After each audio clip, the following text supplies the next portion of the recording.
तपाईहरु सबैजनालाई प्रभु यीशु ख्रीष्टको जिउँदो पवित्र प्यारो नाममा जय मसीह। म तपाईहरु सबैजनालाई आज यति बेला परमेश्वरको वचनको संगतिमा स्वागत गर्न चाहन्छु। हामी परमेश्वरको उपस्थितिभित्र छौं अनि परमेश्वरको उपस्थितिमा आनन्दको भरपुरी छ र हामी आजको यो फ्राइडे इभिनिङ हाम्रो शिक्षाको अध्ययनको साँझमा अनि सँगसँगै होल नाइट प्रेयरको संगतिमा हामीहरू आएका छौं अनि यसरी हामी परमेश्वरको उपस्थितिभित्र बस्ने गर्छौं एभ्री फ्राइडे। त्यहाँदेखि हाम्रो लस्कर यो सेवाकाई सुरु हुन्छ फ्राइडे स्याटरडे सन्डे चलिरहेको हुन्छ र एउटा टाइमभित्र हामीहरू बस्नु सिकिरहेका छौं परमेश्वरको अनुग्रहले अनि परमेश्वरलाई यसको लागि महिमा भएको होस्। र विशेष गरिकन हामीले 40 दिनको उपवासलाई सिद्धाएका छौं तर उपवास मात्रै सिद्धेको हो, हाम्रो प्रभुसँगको हिँडाइ सिद्धेको होइन। अस्ति एउटा मेसेजलाई मैले बोलेको थिएँ, हामी चाहिँ इभेन्ट माइन्डेड हुनु हुँदैन भन्ने कुरालाई। हामी इभेन्ट होइन तर पर्पस माइन्डेड हामी हुनुपर्छ, जो चाहिँ परमेश्वरको वचन अनुसार लेखेको पर्पसेसहरू। अनि त्यो कुरालाई हामीले बुझ्यौँ भने चाहिँ हाम्रो लागि इभेन्ट हुँदाखेरि मात्रै हामी एक्साइटेड हुने हुँदैनौँ, तर त्यो होस् या नहोस् इभेन्ट, तर भए तापनि हामीहरू तयारीको साथमा रहन्छौँ। त अस्तिदेखि हामीले एउटा कुरालाई चाहिँ के सिक्दै थियौँ भने प्रभुको आगमनको समयलाई हामीले हेर्दै थियौँ अनि एउटा कुरालाई हामीले सिक्यौँ, यदि प्रभु यीशु ख्रीष्ट जन्मिनु हुँदाखेरि त्यो एउटा एपोइन्टेड टाइम थियो, यदि उहाँको मृत्यु एपोइन्टेड टाइम थियो, यदि उहाँ गाडिनु एपोइन्टेड टाइम थियो, उहाँको पुनरुत्थान एपोइन्टेड टाइम थियो, पवित्र आत्माको आगमन एपोइन्टेड टाइम थियो भने प्रभु यीशु ख्रीष्टको पुनरागमन पनि एपोइन्टेड टाइम नै हुन्छ। सो त्यसको टाइम लाइन बाइबलले हामीलाई सिकाएको छ अनि हामी त्यो टाइम लाइन अनुसार जिउनु सिक्नुपर्छ भन्ने कुराहरूलाई। अनि हाम्रो लागि प्रभुले अझै एउटा वर्ष थपिदिनु भयो भने चाहिँ त्यो चाहिँ हाम्रो लागि अझै तयारीको अझै फल फलाउने समयहरू हो। म आफैले पनि यो कुरालाई विचार गर्दै थिएँ, मैले सिकाउनु पर्ने कार्यमा, मैले वचन बताउनु पर्ने कार्यमा अझै थुप्रो कुराहरू मैले भन्नुपर्छ, अझै मैले यो कुरालाई अझै केलाएर देखाउनुपर्छ भन्ने कुरालाई म आफैले पनि प्रार्थना गर्दै थिएँ, बुझ्दै थिएँ। आज दिउँसो पनि म यही प्रार्थना गरिरहेको थिएँ, वचनलाई अध्ययन गर्दै गर्दाखेरि पवित्र आत्मालाई सोध्दै थिएँ के भन्नुहुन्छ तपाईँले भन्ने कुरालाई। अनि प्रोफेटिक टाइम लाइन्सहरूलाई जब हामी बाइबलको स्टडी गर्छौँ है, हामी प्रभुको आगमनको जति नजिक छौँ है त्यतिको नजिक चाहिँ कुनै पनि पुस्ता थिएन, जतिको प्रोफेटिक फुलफिलमेन्ट्सहरू छ त्यतिको कुनै पनि समयमा भएको थिएन। र जस्तो कि उदाहरणको लागि अहिले हामी जब इजरायललाई हेर्छौँ, इजरायल चाहिँ त्यो घडी हो जुन चाहिँ घडीलाई हेर्दै गर्दाखेरि चाहिँ संसारमा घट्दै गरेको घटनालाई हामीले जान्न सक्छौँ, संसारमा घट्दै गरेको घटनालाई हामी बुझ्न सक्छौँ त्यो घडीलाई हेर्ने बित्तिकै।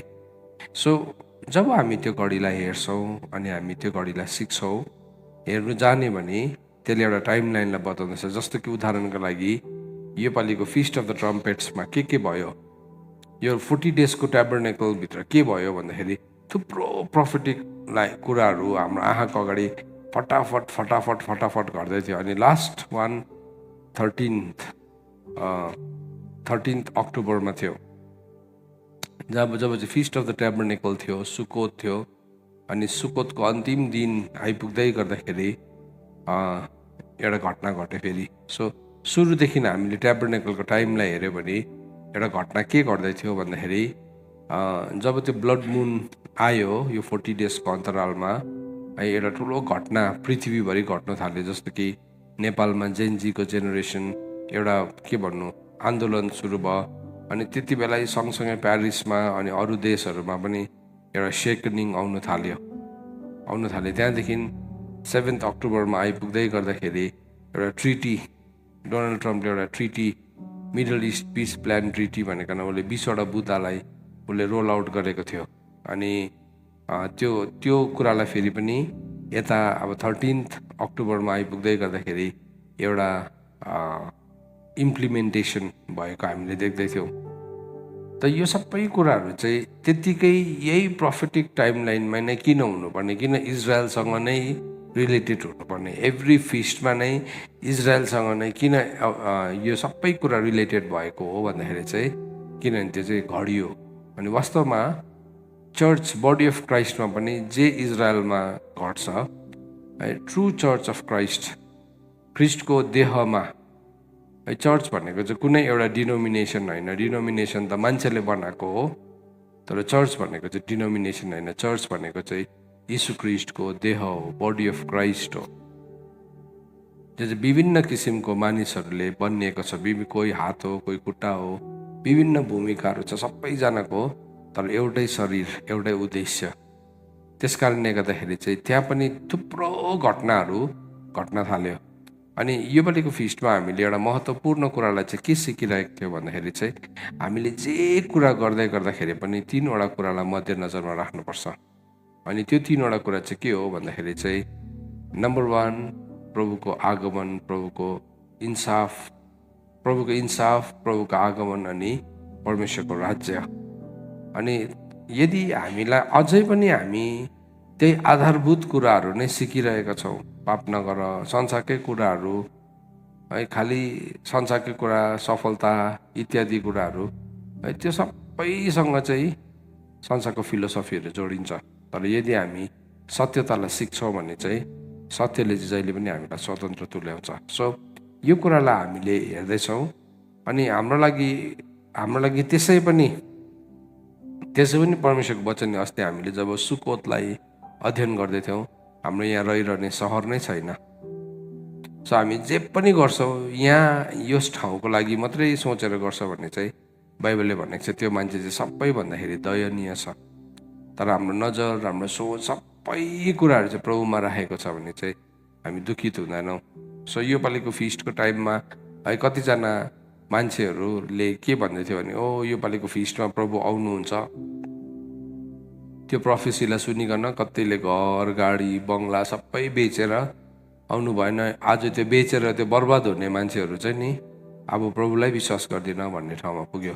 किन भन्नुहोस् त, उनीहरूले एउटा मान्छेको कुरालाई सुनेर यदि वचनको सत्यतालाई नसुनिकन उनीहरूले जम्प्ड।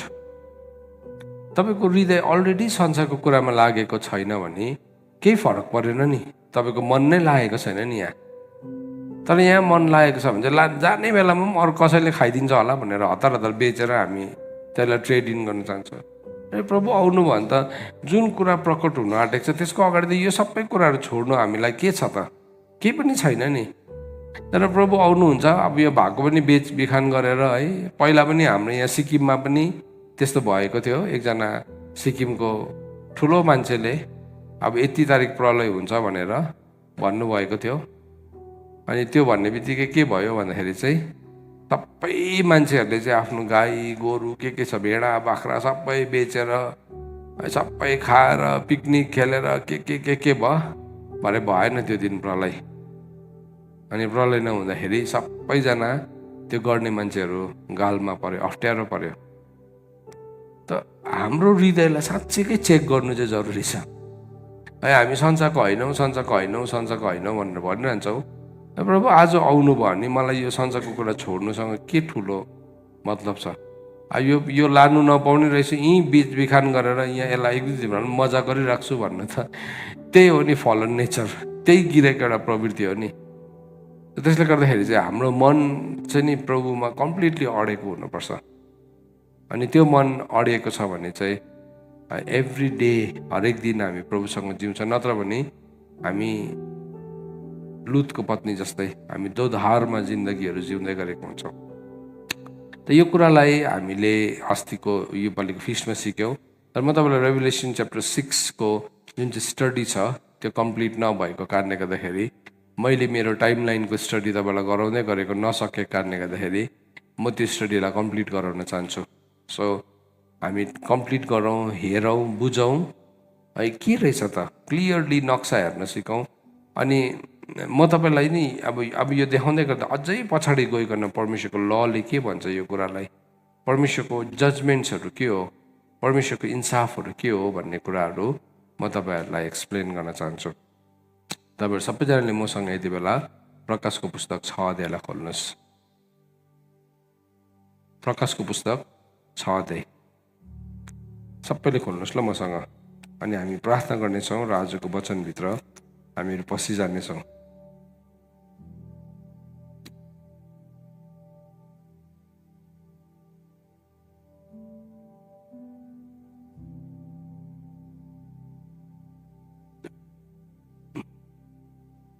आउनुहोस् यति बेला हामीहरू प्रार्थना गर्नेछौँ। प्रभु, हामी तपाईँको अगाडि आउँछौँ। हामी यति बेला प्रार्थना गर्दै तपाईँको अनुग्रहको सिंहासन अगाडि आएका छौँ। जुन कुराहरू पवित्र आत्मा तपाईँ हामीसँग बोलिराख्नु भएको छ, तपाईँले हामीहरूलाई बताइराख्नु भएको छ, यो सबै कुराहरू सुन्नलाई, सिक्नलाई, बुझ्नलाई हाम्रो हृदयहरू तयारी भएको होस्। आज यति बेला प्रभु हामी तपाईँको अनुग्रहको सिंहासनको अगाडि आउँछौँ। प्रभु, हामी जुन कुराहरूलाई अब सिक्दैछौँ, यहाँ सिक्दै गरेको एक एकवटा कुराले प्रभु तपाईँलाई आदर सम्मान मिलोस्। त्यति मात्र होइन, हाम्रो हृदय तपाईँसँग तयारी भएको होस्। प्रभु, तपाईँलाई भेट्नको निम्ति, त्यो पहरामा उभिनको निम्ति प्रभु धैर्यसँग संसारदेखि आफ्नो मनलाई अलग गर्नलाई पवित्र आत्मा हामी तयारी हुन सकौँ। हामी तपाईँले भन्नुभयो तिमीहरू संसारमा छौ तर संसारको होइनौ भनिकन। प्रभु, यो सत्यतालाई हामी अन्तिम घडीमा विश्वास गर्ने होइन, तर त्यो सत्यतासँग हामी हरेक दिन जिउन सकौँ। अनि त्यो हरेक दिनको जियाइमा प्रभु हामी तपाईँसँग हिँड्न सकौँ। धन्यवाद पवित्र आत्मा, यो वचनलाई सिक्दैछौँ। अब तपाईँ बोल्नु भएको सुन्न पाऊँ र प्रभु हामीलाई बुझ्ने समझ दिनुहोस्। हामी छेउबाट बुझ्न सकौँ, तपाईँको कुरालाई नजिकबाट बुझ्न सकौँ। अनि प्रभु यो बुझाइले चाहिँ तपाईँलाई महिमा दिएको होस्। सबै बिन्ती माग्छु ख्रीष्ट येशूको नाममा, आमेन। सो परमेश्वरको वचन प्रकाशको किताब 6 अध्यायलाई पढ्दै गर्दाखेरि 6 अध्याय चाहिँ मोहरहरूको रहस्यदेखि सुरु भएको छ। रेभलेसन अफ द सिल्सदेखि सुरु भएको छ। अनि त्यो के हो भन्ने कुरालाई म तपाईँलाई एक्सप्लेन गर्न चाहन्छु। सो यसरी लेखेको छ, जब थुमाले 7 मध्ये एउटा मोहर तोड्नुभयो, तब मैले देखेँ कि ती 4 जीवित प्राणीहरूमध्ये एकजनाले मेघ गर्जन जस्तो आवाजले यसो भन्दै गरेको सुने, आऊ। अनि एउटा सेतो घोडा देखिए र त्यसमाथि सवार हुनेसँग एउटा धनु थियो र त्यसलाई एउटा मुकुट दियो। अनि त्यो विजयी भएर विजयी गर्न निस्क्यो। त्यसको बादमा जब उहाँले दोस्रो मोहर तोड्नुभयो, तब उहाँले दोस्रो जीवित प्राणीले आऊ भनेको मैले सुने। अर्को एउटा उज्जवल रातो घोडा बाहिर निस्किआयो र मानिसहरूले एक अर्कालाई हत्या गरून् भने यस घोडसवारलाई पृथ्वीबाट शान्ति हरण गर्ने अख्तियार दियो। त्यसलाई एउटा ठुलो तरवार दियो।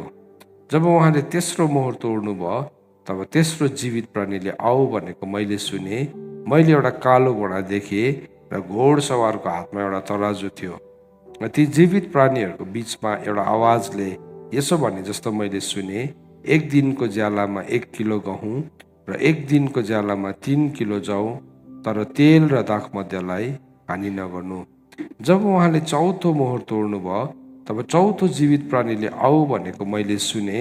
र मैले पहिलो घोडा देखेँ र घोडसवारको नाउँ चाहिँ मृत्यु थियो र पाताल चाहिँ त्यसको पछि पछि लागेको थियो। अनि पृथ्वीको चौथाइ भागलाई तरवार, अनिकाल, महामारी र पृथ्वीका जङ्गली जनावरहरूद्वारा मार्ने अख्तियार तिनीहरूलाई दिएको थियो। त यो 4वटा छापलाई अस्तिदेखि हामीले हेर्दै थियौँ। यो नक्सा मैले देखाउँदै थिएँ। यो नक्सालाई हामीले हेरिरहेका थियौँ।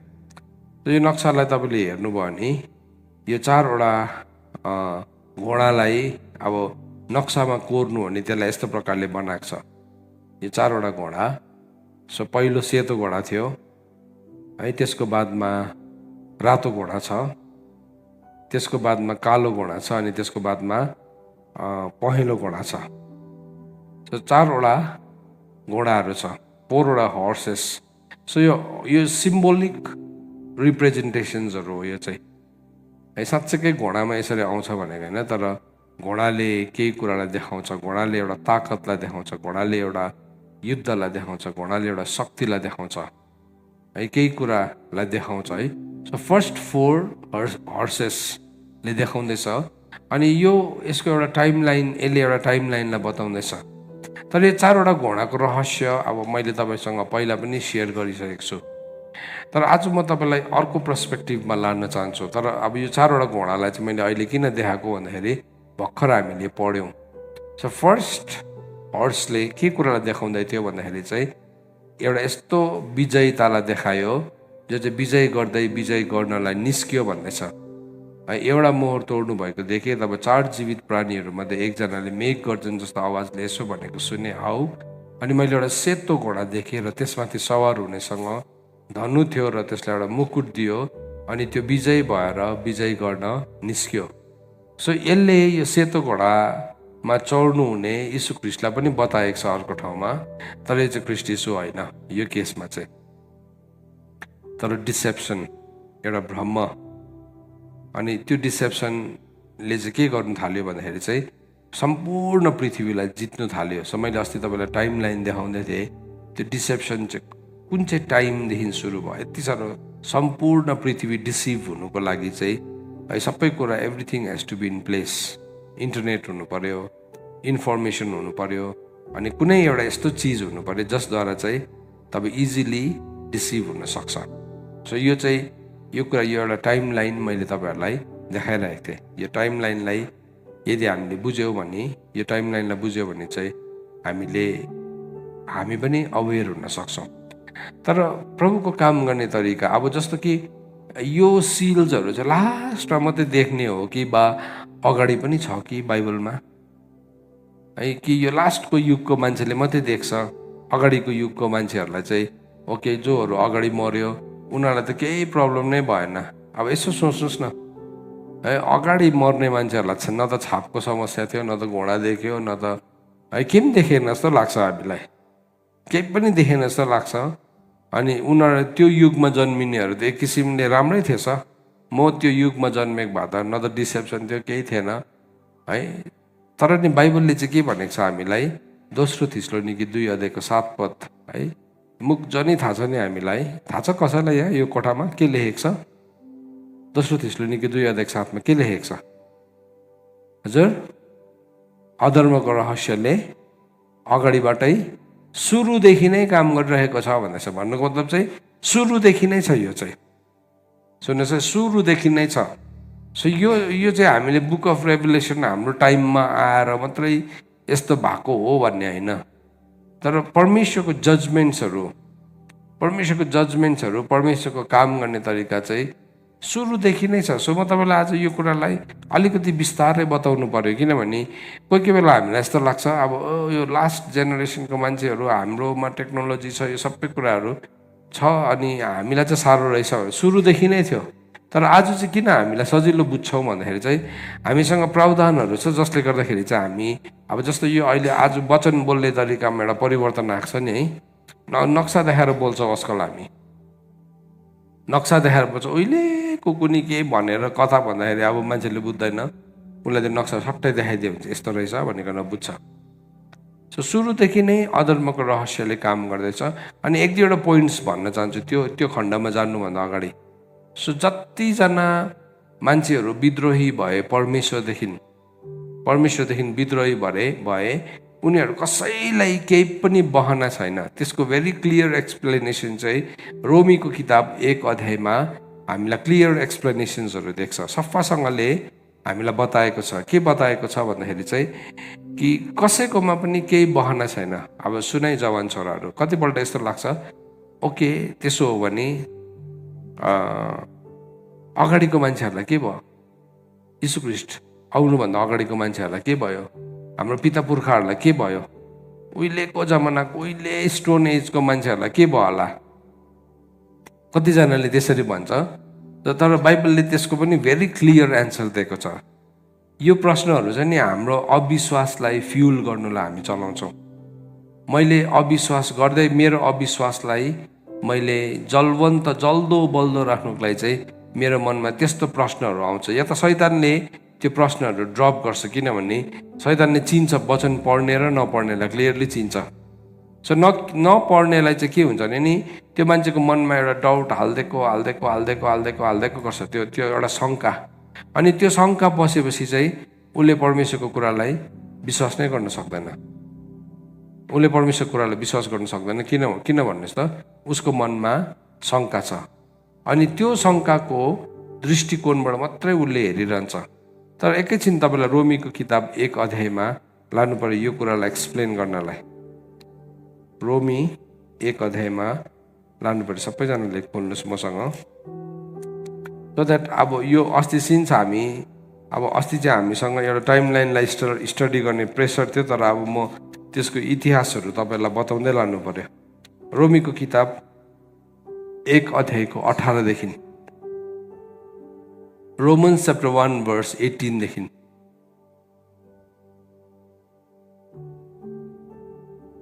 रोमन्स 1 verse 18 पाउनुभयो सबैले? रोमी 1 को 18 पायो नानीहरूले? पायो है? ल, यहाँ यसो भनेर लेखेको छ, परमेश्वरको क्रोध ती मानिसहरूको सारा भक्तिहीनता र दुष्टताको विरुद्ध स्वर्गबाट प्रकट भएको छ, जसले सत्यलाई तिनीहरूको अधर्मले दबाइराखेका छन्। परमेश्वरको विषयमा जान्न सकिने कुरा तिनीहरूमा प्रष्टै छ, किनकि परमेश्वरले तिनीहरूलाई त्यो कुरा देखाइदिनु भएको छ। उहाँको अदृश्य गुण अर्थात् उहाँको अनन्त शक्ति र ईश्वरीय स्वभाव संसारको सृष्टिदेखि नै, कहिलेदेखि अरे हजुर? सृष्टिदेखि नै बनाइएका थोकहरूमा छर्लङ्गै देखिएको छ, यसैले यिनीहरूलाई कुनै किसिमको बहाना छैन। देख्नुभयो तपाईँले? हजुर के बुझ्नुभयो यो अहिले मैले भर पढ्दाखेरि? हजुर यहाँ हुनेहरूले के बुझ्नुभयो? दाजुभाइहरूले के बुझ्नुभयो? हेर्नुहोस् त, तपाईँको बाइबललाई हेरेर एकपल्ट हेरेर भन्नुहोस् त के चाहिँ बुझ्नुभयो? 18 देखि लिएर 20 पदमा सबैलाई सोध्नु पर्यो। अलिकति इन्टरेक्टिभ हो है, अलिकति। लो, के बुझ्नुभयो तपाईँहरूले?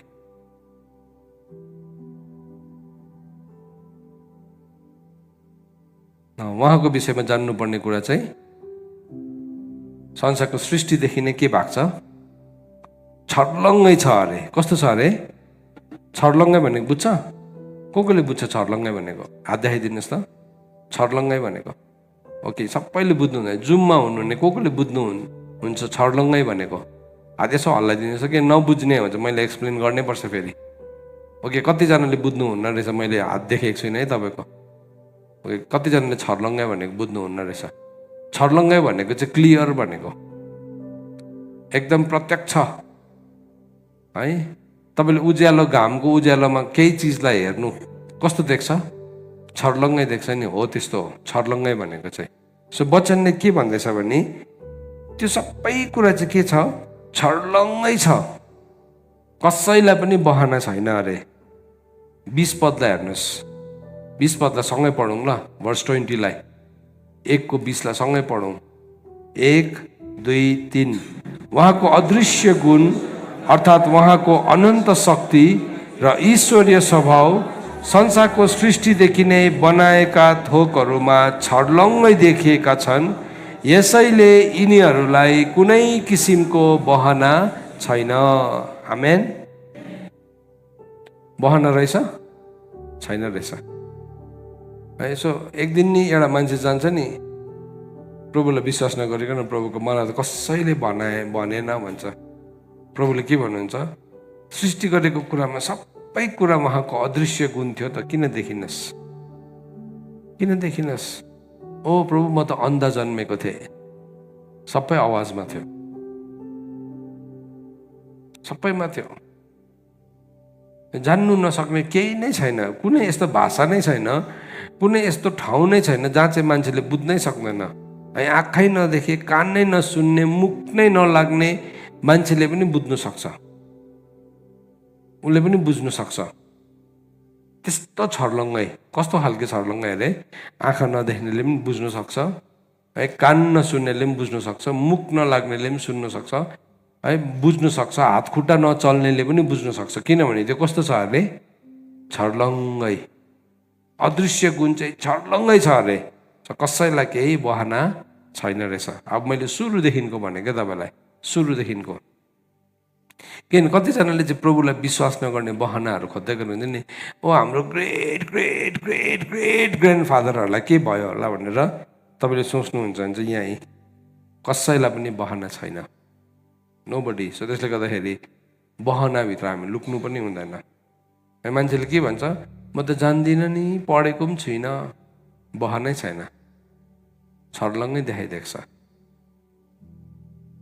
मान्छेले कोही कोही बेला कतिवटा कमजोरीलाई चाहिँ उसले ढाल बनाउँछ। सुन्नुहोस्, हामीले ढाल बनाउनु हुँदैन, बरुभन्दा बुझेन भने सोध्नुपर्छ प्रभुलाई। अन्त त बाइबलले भन्दैछ तिमीहरूलाई बुद्धिको घटी छ भने चाहिँ दोष नदेखाइदिनु भने परमेश्वरसँग त्यसलाई मागोस् र त्यो त्यसलाई दिइनेछ। सो जब हामी दोष नदेखाइदिनु भने परमेश्वरसँग माग्छौँ त्यति बेला चाहिँ परमेश्वरले हामीलाई दिनुहुन्छ त्यो कुरालाई। सो कसैमा पनि केही बहाना छैन। नम्बर 1, पोइन्ट नम्बर 1 यहाँ मैले तपाईँलाई भने है। अब यो कुरा अझै हामी हेर्दै जान्छौँ है। त के भयो अब अगाडि अगाडि अगाडि त्यो मान्छेहरू जसले चाहिँ अब उनीहरूकोमा बहाना त थिएन रहेछ, कसैकोमा पनि बहाना थिएन रहेछ। सो कसैकोमा पनि बहाना थिएन। अब शैतानले पनि काम कसरी गर्दै थियो भन्दाखेरि चाहिँ सुरुदेखि नै गरेको, सुरुदेखि नै। कहाँदेखि सुरु भयो त्यसको काम भनेको चाहिँ उत्पत्ति 3:15 सुरु भएको शैतानले चाहिँ काम। अब पहिलो दोस्रो थिस्सलुनीकी 2:7 एकैछिन लानु पर्यो। दोस्रो थिस्सलुनीकी 2:7। अब यो सुरु 1-2वटा सुरु देखाउनु पर्यो।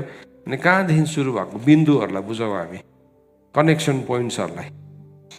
दोस्रो थिस्सलुनीकी 2:7। यो त हामीलाई थाहा भएको वचन हो, तर भए पनि एकपल्ट पढिदिनु पर्यो है। सो यहाँ के भनेर लेखेको छ,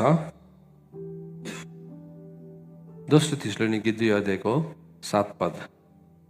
किनकि अधर्मको रहस्यले अघिबाटै काम गरिरहेको छ। सो कति ठाउँमा चाहिँ के भनेर भनेको छ भन्दाखेरि चाहिँ त्यो चाहिँ फ्रम द बिगिनिङ, सुरुदेखि नै, अलरेडी एट वर्क।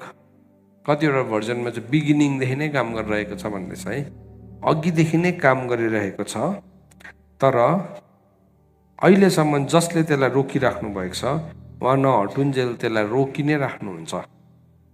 सो उहाँ नहटिन्जेलसम्म चाहिँ उहाँले रोकेर राख्नुहुन्छ भनेर लेखेको छ। अब यो अहिले इङ्ग्लिसमा ESVमा हेऱ्यो भने हि भन्ने स्मल एच छ, तर त्यसलाई नि NKJVमा हेऱ्यो भने हि भन्ने शब्दलाई क्यापिटलमा गरेको छ, एचलाई क्यापिटलमा गरेको छ। त्यसको मतलब परमेश्वर भनेको यहाँ। अब त्यसले गर्दाखेरि ट्रान्सलेसनहरूमा नि त्यसरी फरक पर्छ है। सो तपाईँले हेर्नुहोस् त अहिले NKJVमा चाहिँ हि क्यापिटल छ, एच। ESVमा हेर्नुहोस् त हि एच स्मल छ। सो जब पनि बाइबलमा एउटा क्यापिटल वर्ड लगाउँछ त्यसले चाहिँ it means a perfect noun, केही कुरालाई बताउँदै गरेको हुन्छ। ओके, सो कहिलेदेखि काम गरेको अरे अधर्मको रहस्यले? सुरुदेखि नै। अब कहाँ चाहिँ थियो त्यो सुरु, कहाँ चाहिँ थियो त्यो बिन्दु भन्दाखेरि चाहिँ अब त्यो सुरु चाहिँ उत्पत्ति 3:15 हो। That is the beginning. सुरु भनेको चाहिँ आदि भनेको होइन, तर यो केही कुरा सुरु भयो त्यो दिनदेखि, समथिङ स्टार्टेड है। के भएको छ भन्दाखेरि चाहिँ उत्पत्ति 3:15 आउनुहोस्। अब त्यो चाहिँ के थियो भन्दाखेरि प्रभुले त्यो एउटा शत्रुता हालिदिनु भएको थियो है, स्त्रीको बिचमा र शैतानको बिचमा, र स्त्रीको सन्तानको बिचमा र शैतानको सन्तानको बिचमा हालिदिनु भएको थियो। सो उत्पत्ति 3:15 के भन्दैछ, तेरो पाउनुभयो सबैले? हजुर, बिन्दुलाई हेर्नुहोस् है, पोइन्ट्स कनेक्ट गराउँदैछु मैले तपाईँलाई। अघि एउटा पोइन्ट रोमन 1 वर्स कति थियो? 20 थियो होइन, 22 20 थियो। अर्को पोइन्ट कति थियो? दोस्रो थिस्सलुनीकी 2:7। अब त्यो गएर चाहिँ नि मेन पोइन्टमा जोडिन्छ। कहाँ जोडिन्छ भन्दाखेरि चाहिँ उत्पत्ति 3:15 जोडिन्छ। त्यहाँ के भन्दैछ, तेरो र स्त्रीको बिचमा र तेरो सन्तान र स्त्रीको सन्तानको बिचमा म दुश्मनी हालिदिनेछु र त्यसले तेरो शिर कुच्याउनेछ र तैँले त्यसको कुर्कुचो डस्नेछस्।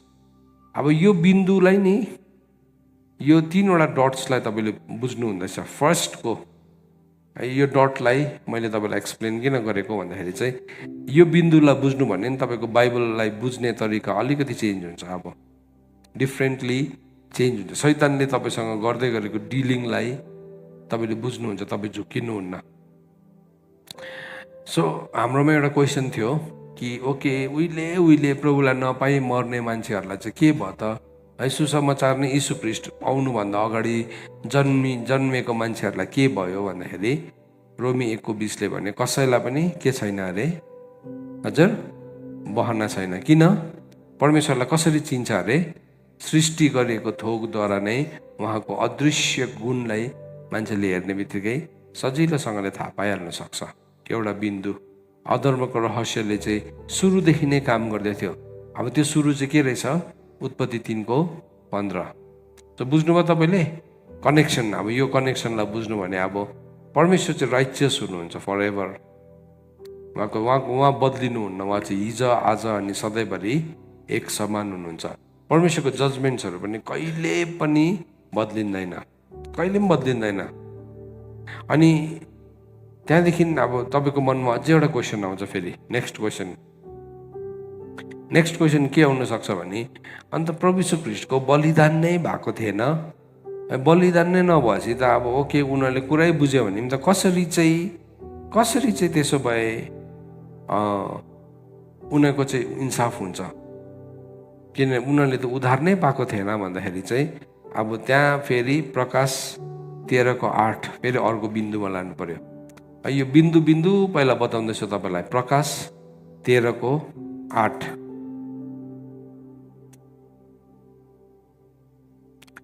प्रकाश 13:8 र प्रकाश 17:8।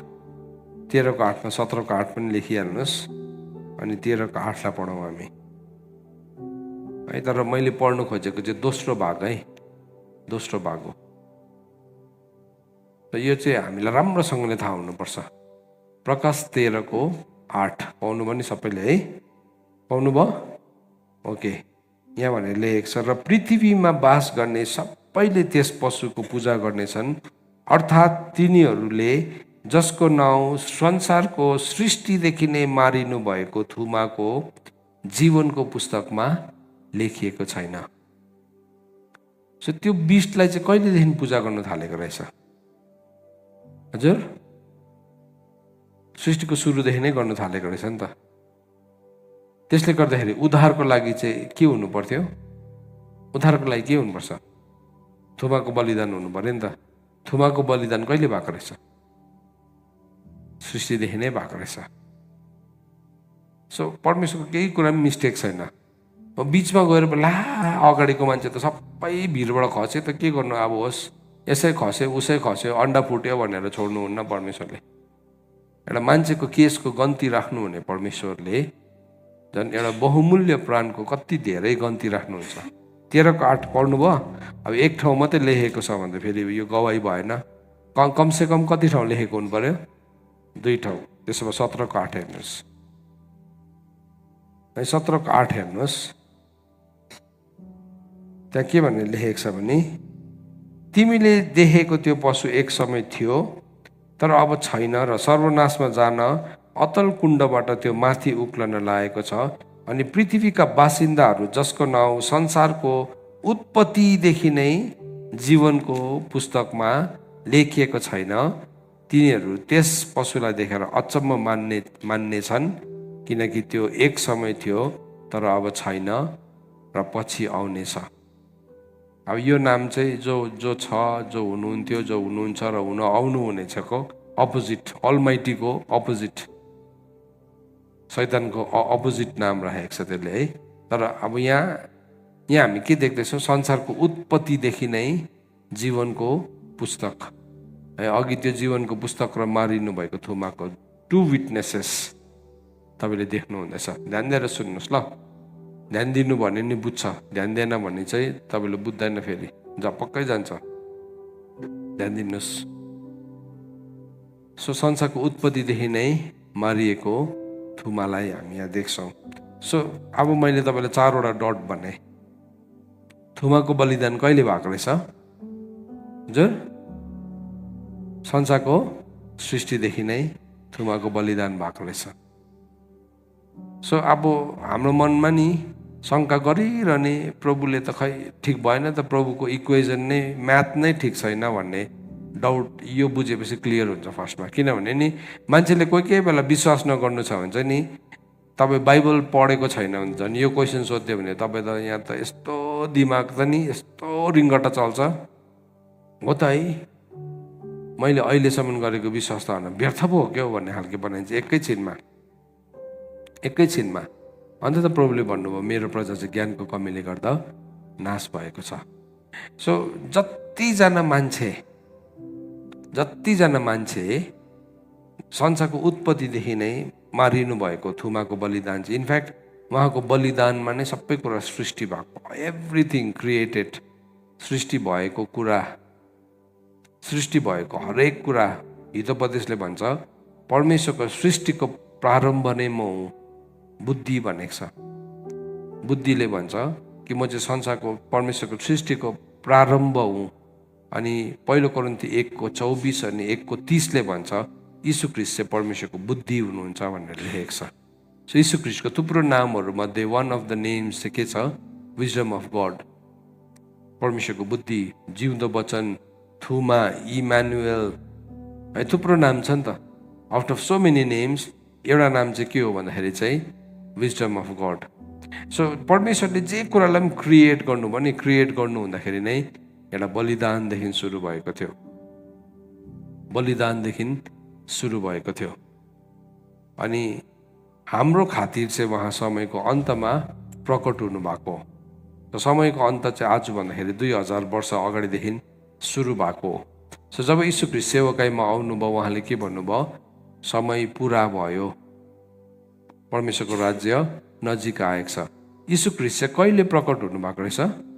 समयको अन्तमा, एन्ड टाइम्समा चाहिँ नि यीशु ख्रीष्ट देखा पर्नु भएको। अब यो मैले भनेको होइन है, त्यो पनि देखाइदिनु पर्यो। फेरि अर्को बिन्दु, पहिलो पत्रुस 1:20, पहिलो पत्रुस 1 हो कि 2:20 होला सायद, 2:20 खोलौँ ल, हामी खोलेरै चेक गरौँ। खोल्नु, सबैजनाले खोल्नुहोस्, त्यतिकै नलेख्नुहोस् हो कि होइन, चेक गर्नुहोस्। सो त्यहाँ के भनेको छ भने 1:20 रहेछ, मैले 2:20 भन्दैछु। पहिलो पत्रुस 1:20। अब फेरि पनि त्यहाँ पनि के भन्दैछ? उहाँ सृष्टिभन्दा अगाडिदेखि नै के हुनुभएको रहेछ? नियुक्त हुनुभएको। कहिले अरे? ल अब तपाईँलाई सोध्नु पर्यो, अगाडिको लाइनकोलाई सोध्नु पर्यो। सृष्टिभन्दा अघि भनेको चाहिँ कहिले हो? हजुर, सृष्टिभन्दा अघि भनेको चाहिँ कहिले हो? लु भन्नुहोस् त हजुर। ओके, यहाँ कसलाई सोध्नु पर्यो? सृष्टिभन्दा अघि भनेको चाहिँ कहिले हो? हजुर है, सृष्टिभन्दा अगाडि चाहिँ कहिले हो त? त्यसो भए सृष्टिभन्दा अघि चाहिँ उत्पत्ति 1:1 भन्दा अगाडि हो नि त। त्यहाँ के भनेको छ? आदिमा परमेश्वरले स्वर्ग र पृथ्वी सृष्टि गर्नुभयो भनेर लेखेको छ नि होइन। तर त्योभन्दा अगाडि है, त्योभन्दा अगाडि, सृष्टिभन्दा अगाडि नै उहाँ चाहिँ के हुनुभएको थियो अरे? नियुक्त हुनुभएको थियो अरे, फोर ओर्डेन्ड भनेको छ। तर त्यसको बादमा के भन्दैछ? तर तिमीहरूको खातिर समयको अन्तमा प्रकट हुनुभयो। कहिले चाहिँ प्रकट हुनुभएको रहेछ? समयको अन्तमा। सो त्यसलाई गलातीको किताब 4:4ले चाहिँ समयको पूर्णतामा भनेको छ, फुलनेस अफ टाइम भनेको छ। समयको अन्तमा प्रकट हुनुभयो। सो हामीले फिस्टलाई हेऱ्यो भने लास्ट फिस्ट कुन चाहिँ हो? कुन चाहिँ फिस्ट हो?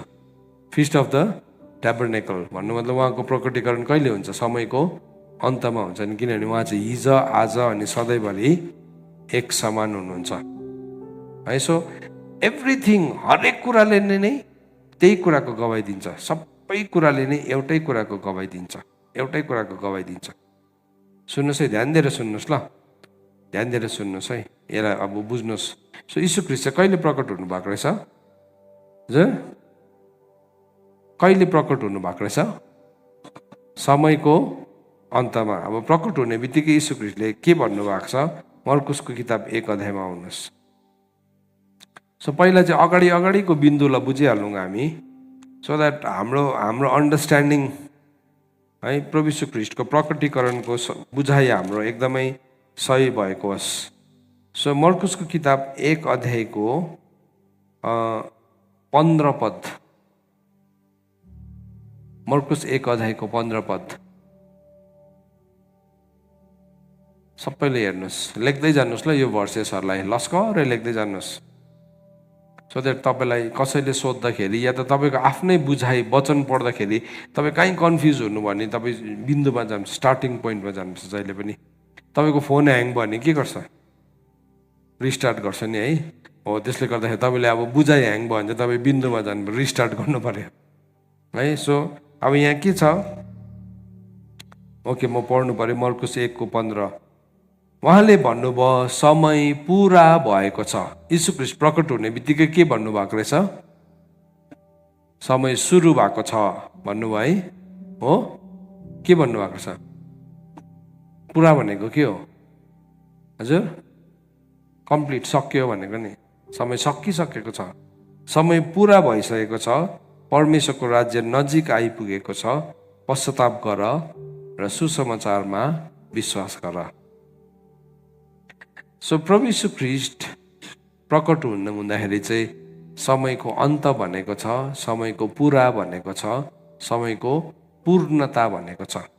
सो त्यो कुरालाई बताएको छ, त्यो कुरालाई परमेश्वरको वचनले हामीलाई बताएको छ। अब यो अन्डरस्ट्यान्डिङलाई राखिकन अब के भयो? अगाडिको मान्छेहरू, अगाडिको युगको मान्छेहरू, पहिलाको मान्छेहरू, golden age, copper age, silver age, iron age होइन, ब्रोन्ज एज, के एज छ नि त, त्यो सबै मान्छेहरू कसैलाई पनि के छैन अरे? बहानै छैन अरे। पाउनुभयो एन्सर? कसैलाई पनि बहाना छैन, कसैलाई पनि बहाना छैन। किनभने यदि कसैले नि प्रभुको नामलाई पुकार्छ भने नि है, उसले यावे भनेर पुकार्नु जान्दैन होला नि, उसले ख्रीष्ट यीशु भनेर पनि पुकार्नु जान्दैन होला। तर सृष्टिकर्ता भने, क्रिएटर भनेर उसले पुकारा गरे भने चाहिँ प्रभुले भन्छ यस आई एम लिसनिङ, म सुन्दैछु। उसले सबै क्रिएसनलाई हेरेर ओ यो क्रिएट गर्ने चाहिँ को हो, एन्सर मी भन्यो भने नि मैले भन्नुहुन्छ यस आई एम लिसनिङ। अब यसरी अडिबल भोइस त नआउला, तर जुन चाहिँ प्रकारले त्यो मान्छेले सुन्नु सक्छ, त्यो मान्छेसँग बोल्नु चाहिँ अडिबल भोइस आयो नि त फेरि बहिराहरूले सुन्दैन नि त, सुन्छ हजुर? बहिराहरूको त स्कोप नै बन्द भइहाल्यो नि त। जुन प्रकारले त्यसले बुझ्छ उसँग प्रभु त्यसरी नै बोल्नुहुन्छ। अन्त त अयुबको किताब 33 अध्यायको 12-13 पदमा के भनेको छ? परमेश्वर मानिससँग विभिन्न किसिमले बोल्नुहुन्छ। He has ways of talking with mankind. मान्छेसँग बात मार्ने उहाँको तरिका छ। सो परमेश्वरको उद्देश्य चाहिँ अब अस्तिदेखि एउटा ग्रान्ड प्लान म तपाईँहरूलाई बताइरहन्छु। परमेश्वरको उद्देश्य चाहिँ के हो भन्दाखेरि चाहिँ हामी यो पृथ्वीमा आउनुभन्दा अगाडि चाहिँ हामी सबैजना स्पिरिट्सहरू थियो, आत्माहरू, लाइक एन्जल्स, स्वर्गदूतहरू जस्तै नै थियौँ हामी है, स्वर्गदूत जस्तै नै थियौँ। अनि परमेश्वरको इक्वल कोही पनि छैन, there is no one equal to God. तर परमेश्वरले नि यस्तो कुरा भन्नुभयो उत्पत्ति 1:26 जसलाई सुन्दै गर्दाखेरि चाहिँ नि सारा स्वर्ग नै छक्कै पर्यो, सारा स्वर्ग नै छक्कै पर्यो। के भन्नुभयो यहाँ छ? आओ हामी मानिसलाई हाम्रो आफ्नै स्वरूपमा, हाम्रो आफ्नै प्रतिरूपमा बनाऊ भन्नुभयो। अहिले हामीलाई पढ्दाखेरि हामीलाई केही जस्तो पनि लाग्दैन, तर त्यो स्टेटमेन्ट चाहिँ नि स्वर्गमा चाहिँ अचम्मको स्टेटमेन्ट हो। परमेश्वरले के भन्नुभयो? मानिसलाई हाम्रो आफ्नै स्वरूपमा, हाम्रो आफ्नै प्रतिरूपमा बनाऊ। अचम्मको स्टेटमेन्ट दिनुभयो। सारा स्वर्गमा नै के भइहाल्छ? छक्कै पर्यो। अहिले अब संसारको सबैभन्दा शक्तिशाली मान्छे को हो थाहा छ तपाईँहरूलाई? संसारको सबैभन्दा शक्तिशाली मान्छे कसलाई भनेर चिन्छ? हजुर, अमेरिकाको प्रेसिडेन्टलाई। किनभने अमेरिका चाहिँ सुपर पावर हो नि त। त्यसले गर्दाखेरि अमेरिकाको प्रेसिडेन्टले केही भन्यो भने चाहिँ जस्तै धमासेलाई पनि सुन्नु करै लाग्छ। म तेरो कुरा टेर्दिनँ, मान्दिनँ, पत्याउँदिनँ भन्नेलाई पनि पत्याउनु करै लाग्छ। किनभने ऊ जुन चाहिँ पोजिसनमा छ भेरी पावरफुल पोस्ट हो, शक्तिशाली। तर ऊ त हामी जस्तै नाकको पालमा सास हुने मान्छे हो नि। उसले भनेको कुरा एकैछिनमा बदलिरहन सक्छ। तर परमेश्वरले भन्नुभएको कुरा चाहिँ कहिले पनि बदलिँदैन, कहिले पनि बदलिँदैन। मान्छेले पाप गरे नि, पाप गरेर नि ओके म सम्पूर्ण मानिस जातिलाई क्यान्सल गरिदिन्छु, सम्पूर्ण मान्छे जातिलाई म क्यान्सल गरिदिन्छु अनि के गर्छु, सक्यो। त्यहाँदेखि मेरो इमेज पनि मेटाएर कुरै सक्यो। अब प्रभु त्यति साह्रो ताकतवर हुनुहुन्छ कि उहाँले सबै सृष्टिलाई चाहिँ यसो दलदल पारेर यसो स्पेसमा छर्किदिएको भए कसले थाहा पाउँथ्यो? पाउँथ्यो कसैले? हजुर, कसले पनि थाहा पाउने थिएन, कसले पनि थाहा पाउ, कसैले च्यालेन्ज पनि गर्नु सक्ने थिएन। किनभने उहाँको इक्वल कोही छैन, उहाँलाई च्यालेन्ज गर्ने कोही छैन। तर उहाँ यति साह्रो धर्मी हुनुहुन्छ कि त्यो समयको, नुहको समयको मान्छेहरू नि सम्पूर्ण पृथ्वी नै भ्रष्ट भएको थियो। किनभने उनीहरू चाहिँ नि फलन एन्जलहरूसँग मिसिकन नि उनीहरूले इभल स्पिरिट्सहरूलाई जन्माउन थालेको थियो। त्यो जन्मेको चाहिँ अशुद्ध, हुन त नेफिलिम्सहरूको बडी थियो, शरीर थियो। तर जब तिनीहरू डुबेर मरे नि त्यो बिकेम, उनीहरूको शरीर नै हरायो उनीहरूले। दुष्ट आत्माहरू चाहिँ कहाँबाट आएको भन्दाखेरि कतिजनाले चाहिँ फलन एन्जल भन्छ नि, होइन। त्यो दुष्ट आत्माहरू, अशुद्ध आत्माहरू चाहिँ फर्स्टमा परमेश्वरको छोराहरू स्वर्गदूत जसलाई भन्थ्यो, फलन एन्जल्सहरू र स्त्रीसँग मिसिँदै गर्दाखेरि जुन चाहिँ एउटा जन्मियो नि ब्रिड, अब त्यति बेला त तिनीहरूको शरीर थियो, नेफिलिम भन्थ्यो नि उनीहरूलाई, यति साह्रो म्यासिभ साइजको थियो। तर जल प्रलयमा चाहिँ सबै डुबेको। तर उनीहरू स्पिरिट्स भएको कारणले गर्दाखेरि चाहिँ उनीहरू पृथ्वीमा अझै पनि तिनीहरूले एउटा शरीरलाई खोजिरहेको हुन्छ। They look for a body. अन्त त त्यसले जहिले पनि एउटा घरलाई, एउटा मान्छेलाई पोजेस गर्नु चाहन्छ अशुद्ध आत्माले। सो एभ्री टाइम हामीले बेबिलोनसँग मिलेर नि हामी लसपस हुँदै गरेको हुन्छ नि, त्यसले एउटा सन्तानलाई जन्माउँदै गरेको हुन्छ। अनि त्यसले हाम्रो सिडलाई लान्छ अनि त्यसले अर्कै कुरालाई जन्माउँछ। यस्तो डरलाग्दो कुरा त, बेविचार किन सिरियस सिन हो भनेको चाहिँ। किनभने एउटा नानी जन्मिनुको लागि चाहिँ सिड चाहिन्छ नि त, बिउ। अन्त जब एउटा मान्छेले बेविचार गर्छ नि, बेविचार गर्दै गर्दाखेरि चाहिँ त्यो बेविचारद्वारा चाहिँ सबै कुरा, पृथ्वीको घिनलाग्दो कुराहरूको आमा भनेको छ। आमा भनेको चाहिँ के हो? जसको नानी छ त्यो प्रेग्नेन्ट भइहाल्छ, त्यसले गर्भधारण गर्छ अनि त्यसले अशुद्ध कुरालाई जन्माउन थाल्छ। सो त्यो अनक्लिन स्पिरिटलाई बर्थ, अन्त त बाइबलमा के भनेको छ? भजन सङ्ग्रह 7 अध्यायमा भनेको छ नि, दुष्ट मान्छेहरूले चाहिँ खराब कुरालाई गर्भधारण गर्छ र अशुद्धतालाई जन्माउँछ भनेको छ। हेर्नुहोस्, तिनीहरूलाई चाहिँ दुष्ट भनेर भनेको छ। पढौँ त, यो मैले भन्दै गर्दाखेरि फेरि वचनसँग ब्याकअप गरेर भने फेरि यो अर्कै कुरा बनिन्छ होला। भजन सङ्ग्रह 7 अध्याय त्यसले भनेको छ, 7 अध्यायको 14 पद, 7 अध्यायको 14 पदले भन्दैछ, डिस्प्ले गरिदिनुहोस् यो वर्ड्सलाई। भजन सङ्ग्रह 7 अध्यायको 14 पद।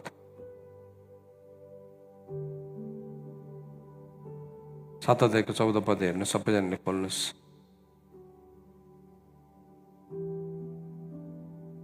सो त्यहाँ के भन्दैछ? जसको कल्पना दुष्टताले पूर्ण छ र उपद्रवलाई सोच्छ त्यसले ब्रह्मलाई जन्म दिन्छ, है, त्यसले जन्माउँछ। अब त्योभन्दा पनि मजाले चाहिँ कहाँ लेखेको छ अझै? याकुबलाई पनि हेर्नुहोस्।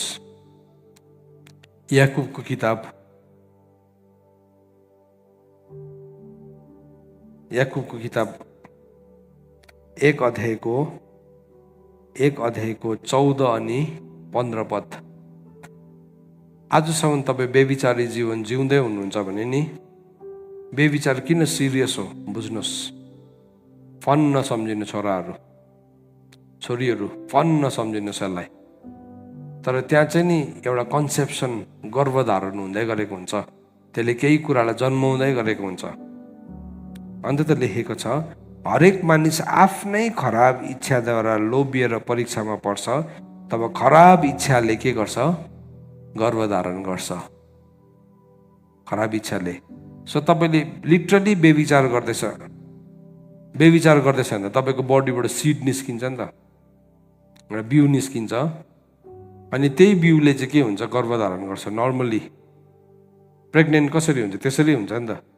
तर त्यहाँ त अर्को व्यक्ति त छैन नि, तर तपाईँले त फोनलाई हेरेर गर्दैछ नि, एउटा इमेजलाई हेरेर गर्दैछ नि बेविचार।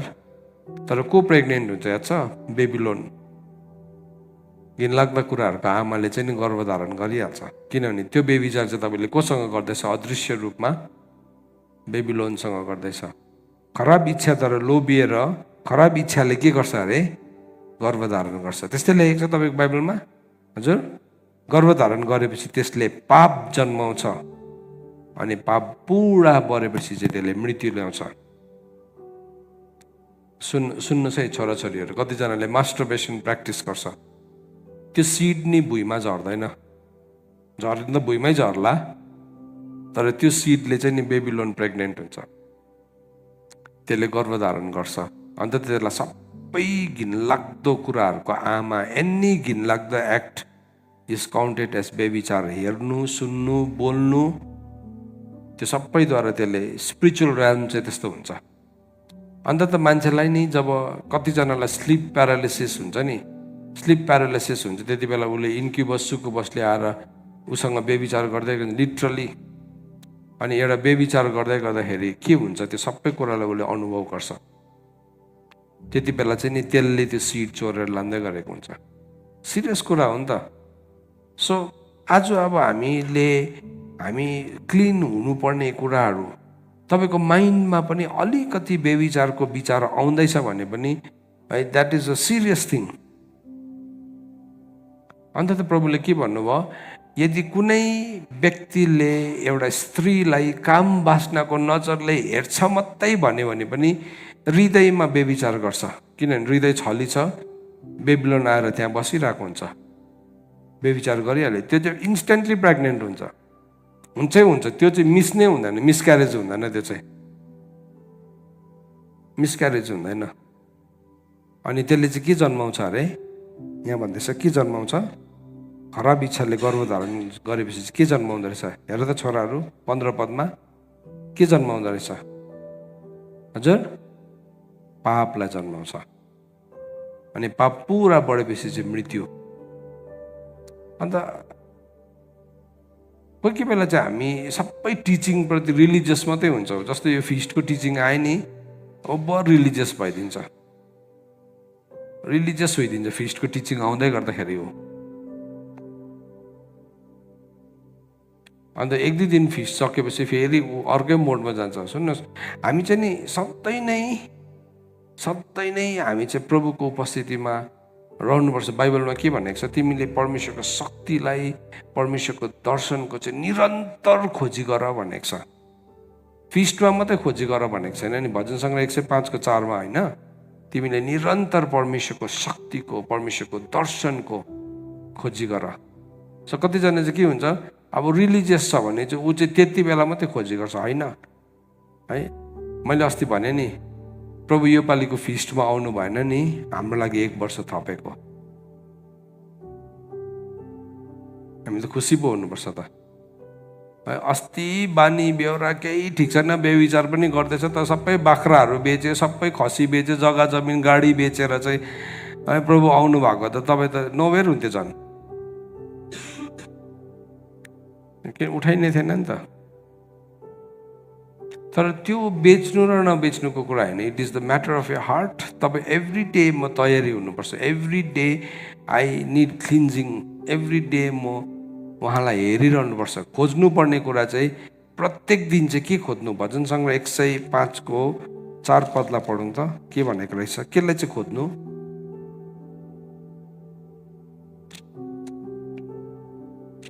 भजन सङ्ग्रह 105:4 हेर्नुहोस् त, केलाई चाहिँ खोज्नु? एभ्री डे यसलाई चाहिँ खोज्नु।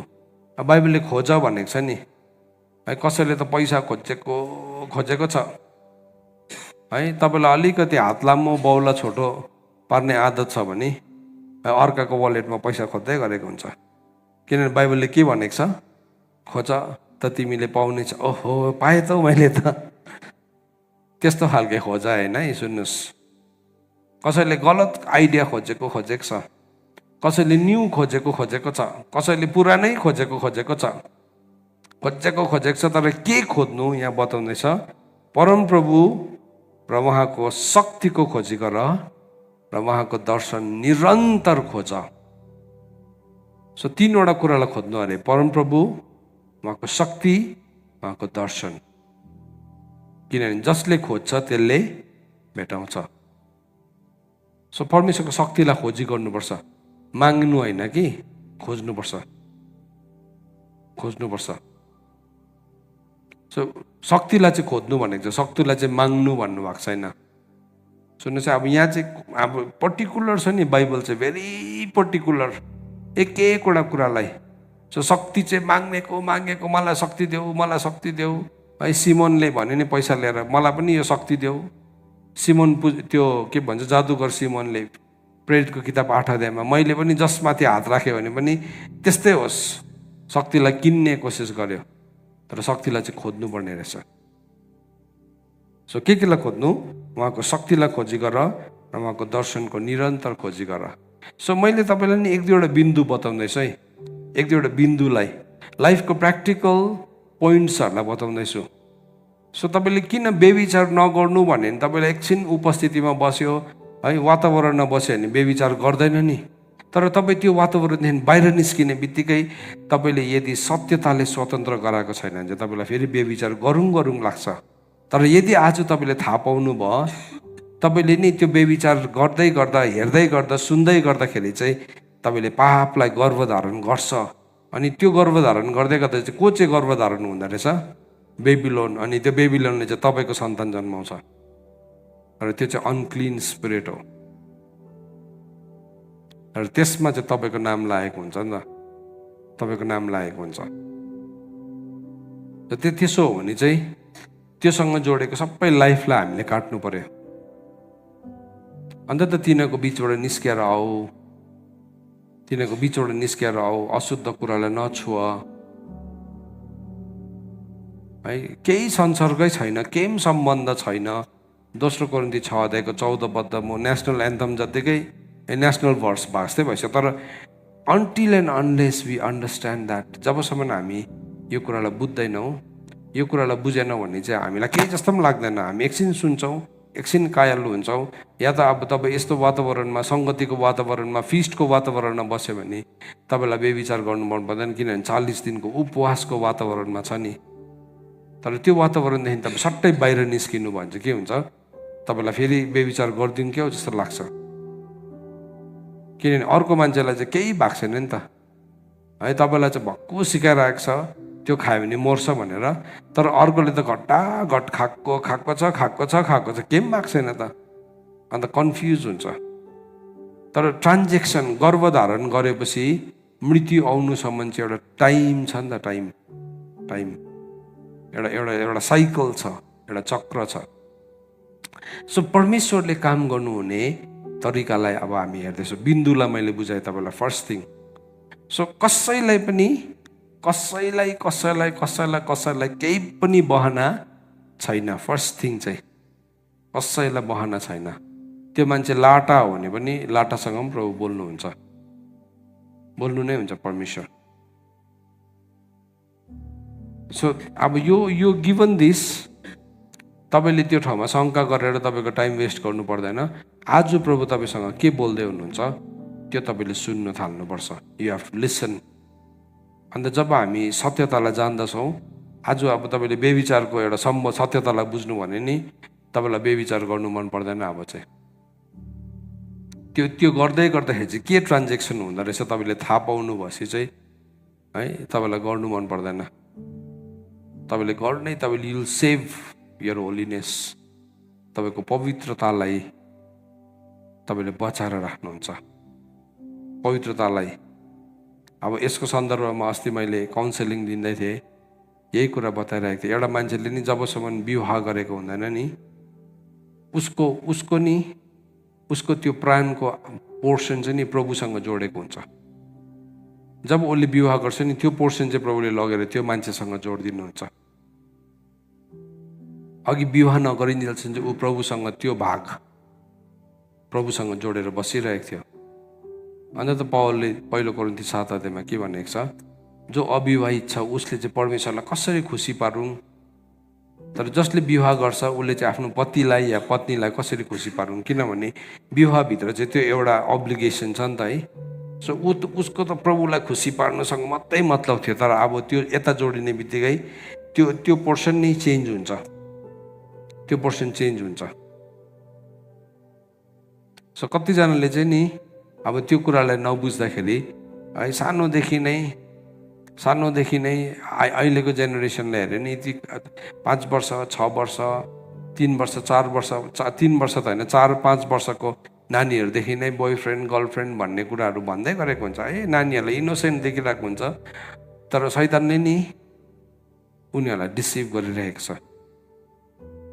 मोस्ट अफ द थिङ एउटा बालकको जीवनमा नि बेविचारमा लड्ने कुराहरू चाहिँ नि उसको चाइल्डहुड डेजदेखिको सुरु भएको हुन्छ। खासैमा त्यो जवान भएर सुरु भएको हुँदैन।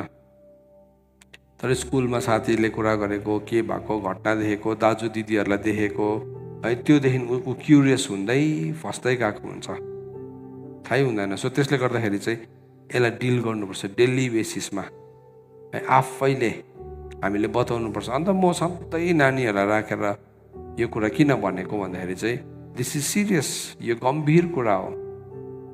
किनभने उसले चाहिँ नि अलरेडी उसको सिड शैतानलाई दिनु थालिसकेको हुन्छ। बाल्य अवस्थादेखि नै उसको बिउहरू शैतानलाई दिन थालिसकेको हुन्छ।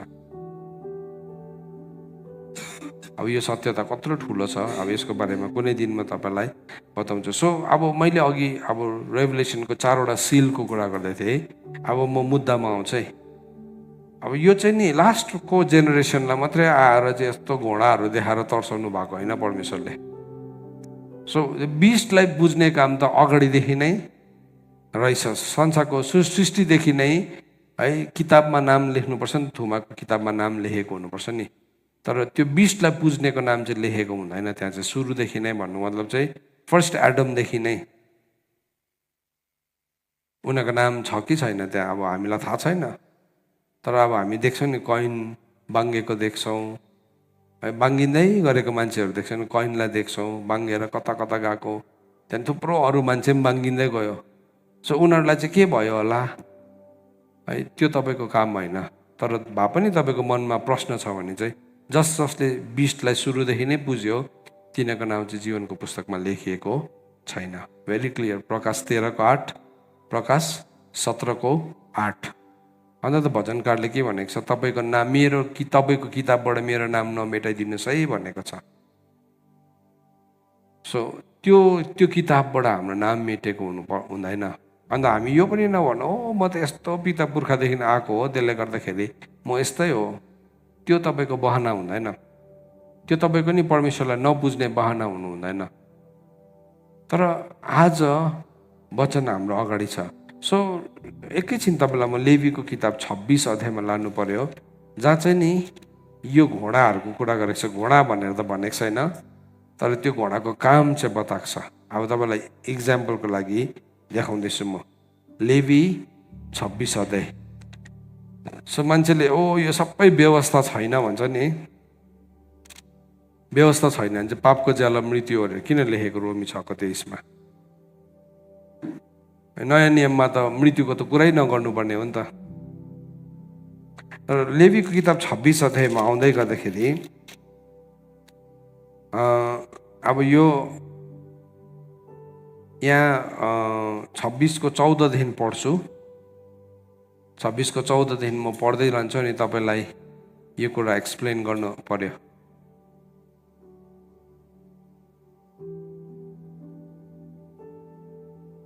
ओके, 26 इनफ्याक्ट म 1देखि नै पढ्छु, तर पढ्नु खोजेको चाहिँ 14देखि। मैले एक्सप्लेन गरिरहँदिनँ, तर तपाईँले ध्यान दिएर सुन्नुहोस्, म सँगसँगै हेर्नुहोस् सबैले।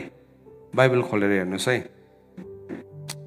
तिमीहरूले आफ्नो निम्ति मूर्ति नबनाऊ अनि आफ्ना निम्ति कुनै खोपिएको मूर्ति वा प्रतिमूर्ति खडा नगर र खोपिएका ढुङ्गाहरू र आफ्नो देशमा ठहर्याएर ती पुज्नलाई घोप्टो नपर। म परमप्रभु तिमीहरूको परमेश्वर हुँ।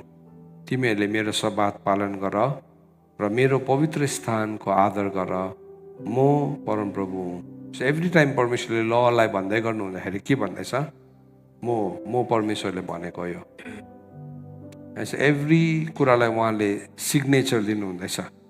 मेरो नियम अनुसार चलेर मेरो आज्ञाहरू तिमीहरूले पालन गर्यौ भने म ठिक ठिक समयमा झरी पठाउने छु र जमिनले उब्जनी दिनेछ र खेतबारीका रुखहरूमा फलफुल लाग्नेछ।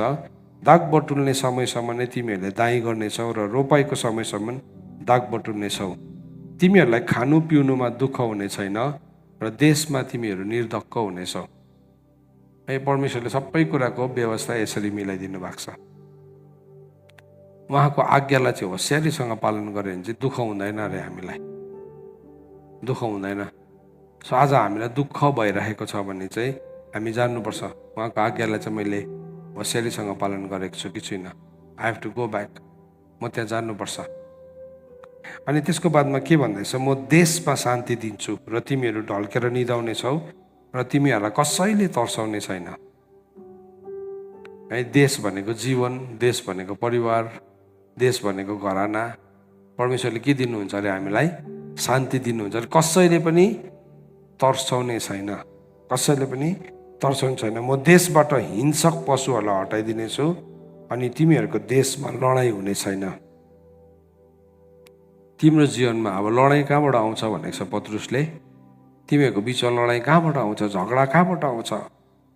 तिमीहरूकै अङ्गमा सङ्ग्राम गर्ने अभिलाषाहरूबाट आउँछ होइन र भनेको छ है। पहिलो पत्रुस 1:11 भनेको छ है। सो यहाँ यसरी भन्दैछ, तिमीहरूका 5 जनाले म देशबाट पशुलाई हटाए तिमीहरूले आफ्नो शत्रुलाई खेदेर तरवारले सोत्तर पार्नेछौ। तिमीहरूको 5 जनाले 100 जनालाई र 100 जनाले 10,000 जनालाई खेद्नेछ। 5 जनाले चाहिँ 100 जनालाई हराउँछ अरे अनि 100 जनाले चाहिँ 10,000 जनालाई। तिमीहरूका शत्रुहरू तरवारले सोत्तर हुनेछन्। म तिमीहरूमाथि निगाह राख्नेछु र तिमीहरूलाई फल्दो फुल्दो बनाएर तिमीहरूको वृद्धि गर्नेछु र मेरो करार तिनीहरूसित स्थिर गर्नेछु।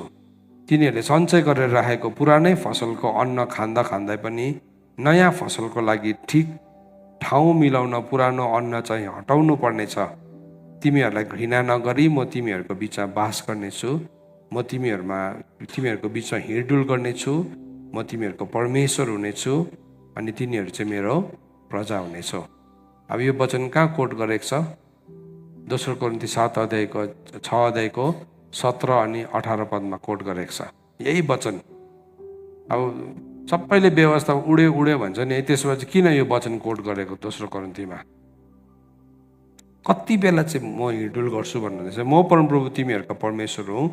तिमीहरू मिश्रीहरूका कमारा नहो भनेर मैले तिमीहरूलाई मिश्रबाट निकालेर ल्याएँ। मैले तिमीहरूका जुवाको काँड भाँचेर तिमीहरूको शिर ठाडो गरी हिँड्ने तुल्याएको छु। है, कस्तो राम्रो कुरा प्रभुले भन्नुभयो, कस्तो शक्तिशाली कुरा भन्नुभयो। खानु पनि दिन्छु भन्नुहुँदैछ है, लाउनु पनि दिन्छु भन्दैछ, शान्ति पनि दिन्छु भन्नुहुँदैछ, शत्रुलाई पनि हराइदिन्छु भन्नुहुँदैछ, म तिमीहरूकै बिचमा बस्छु पनि भन्नुहुँदैछ। अब यति भयो भने त के चाहियो जीवनमा? अन्त त बाइबलले के भनेको छ? सन्तुष्टतासँगको भक्ति चाहिँ के हो? ठुलो लाभ हो भनेको चाहिँ त्यो हो नि त।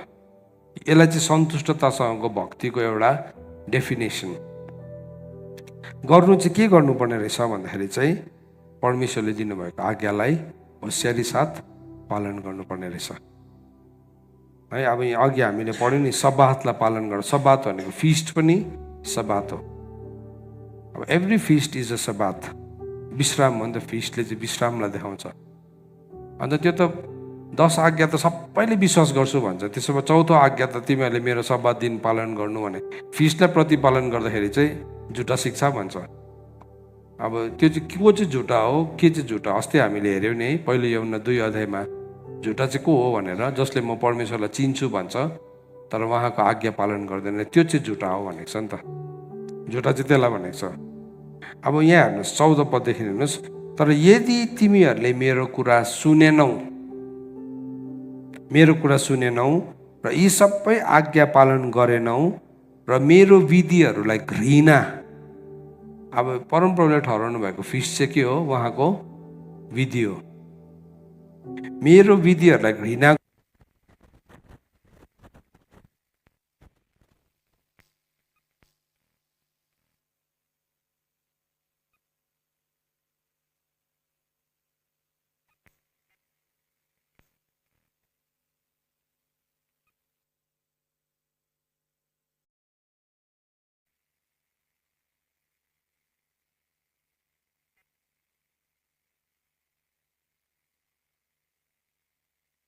अझै पढ्दै जानु पर्यो। तिमीहरूको बिचमा आतंक फैलाउँछ।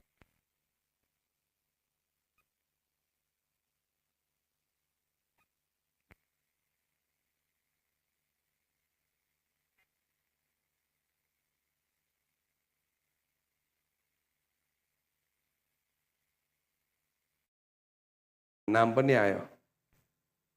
त्यो समयमा चाहिँ कोरोनाको काल थियो एउटा। त्यति बेला के भयो? यस्तो वेस्टिङ डिजिज आयो, त्यो डिजिजले नि सारा संसारलाई नै हल्लाइदियो, सारा संसारलाई हल्लाइदियो। किन भन्नुहोस् त? परमेश्वरको आज्ञालाई भङ्ग गरेपछि चाहिँ नि त्यो आउँछ भन्नुभयो नि प्रभुले, वेस्टिङ डिजिज आउँछ, तिमीहरूको बिचमा वेस्टिङ डिजिज आउँछ है।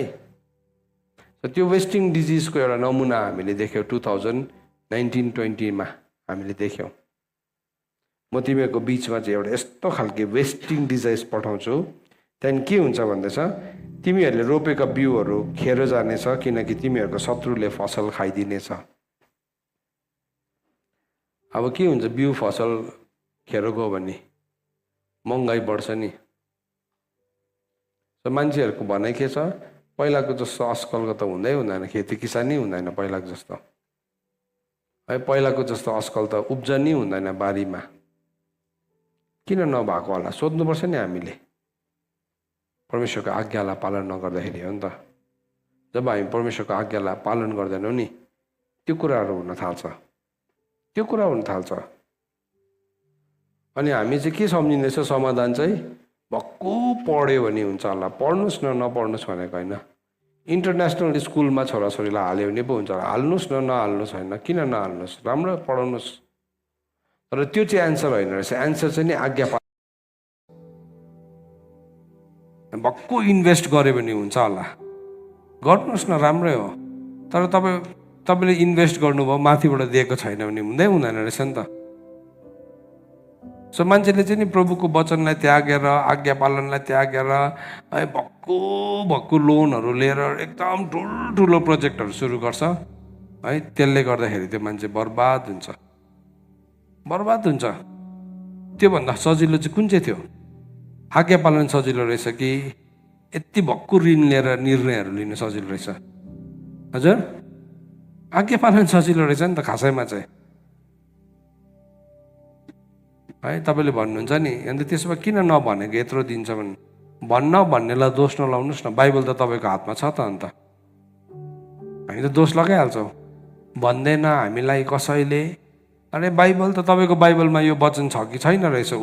लेवी 26 अध्याय छ तपाईँको बाइबलमा? थियो पहिला पनि? हजुर, कि आज अचानक छापेको? तपाईँलाई PDF पठाएको मैले लेवी 26 को होइन नि, यो तपाईँकै बाइबलमा छ।